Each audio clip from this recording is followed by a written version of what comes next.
So here you can see I've used a few substitute chords.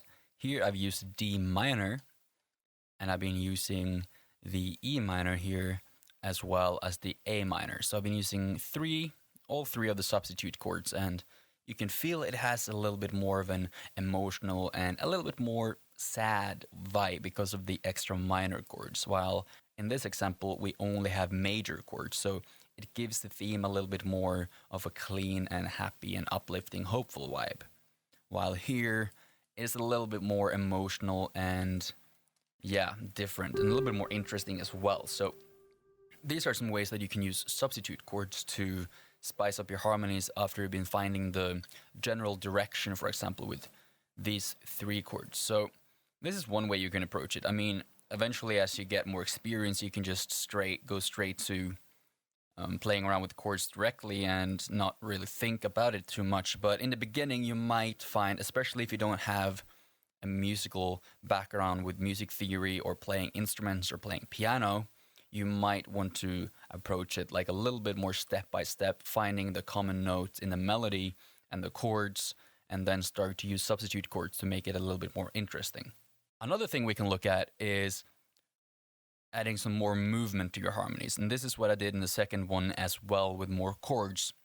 Here we only have 4 chord changes for each part of the main motif, each repetition. But here you can see that as the motifs are starting, I am sometimes adding a little chord change here. So let's listen to the effect of that.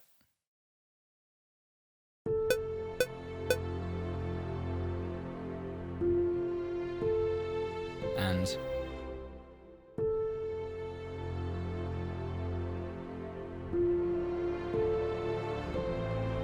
so these kind of chord changes can add a little extra touch to your theme and make it a little bit more interesting. The same thing I did over here.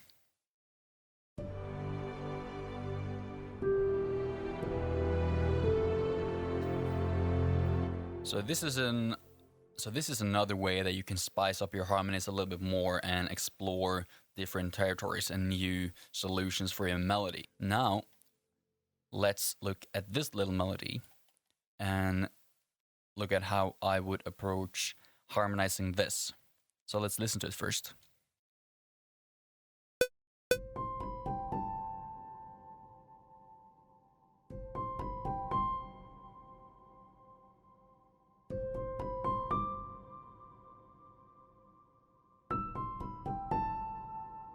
Alright, so this is the information I have.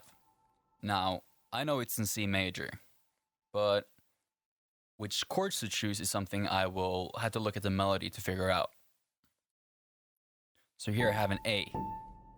And as I know, the only chords that use A in the key of C major is F major.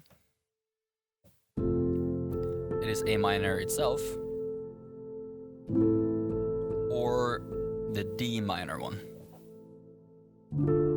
Those are the only 3 chords, so those would be usually my first choice.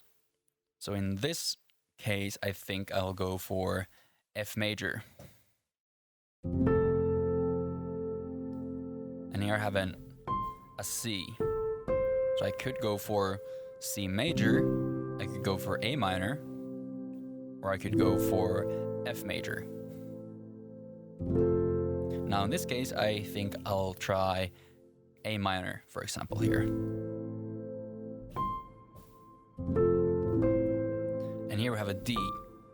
So I could use D minor, I could use G major, the dominant chord. And that's pretty much it. I could also use, like for example, an E minor 7th. But that's something for a later video. Let's try to just use these main chords first. And see how we can spice it up. Let's have a listen.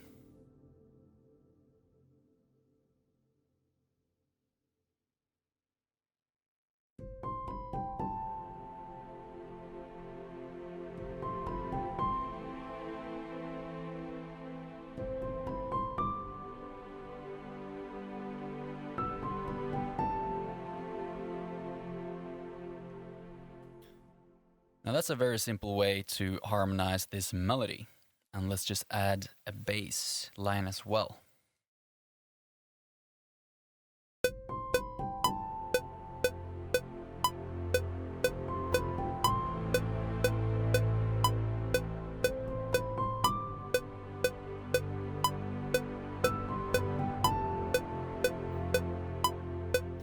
Now let's try a little different approach. Make something a little bit more interesting. Let's delete this and try again.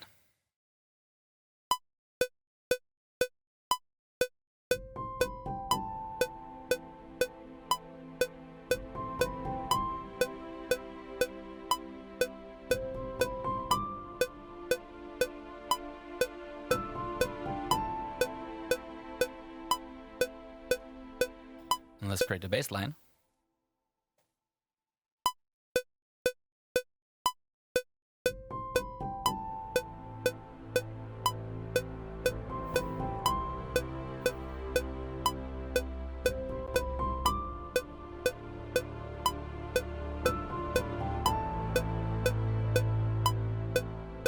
Now let's listen to these one more time and notice how the chord changes will affect the emotional character of the melody.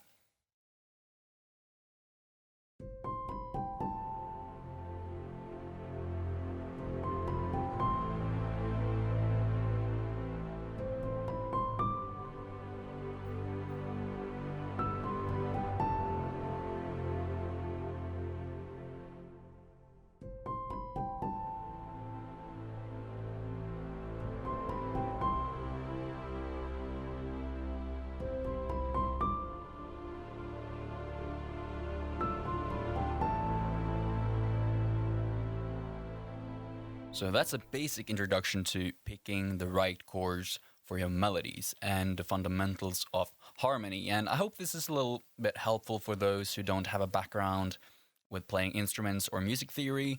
And I hope it can be some helpful tips in how to approach harmony as a beginner. Let's dive deeper into the world of harmony, and I'll see you guys in the next video.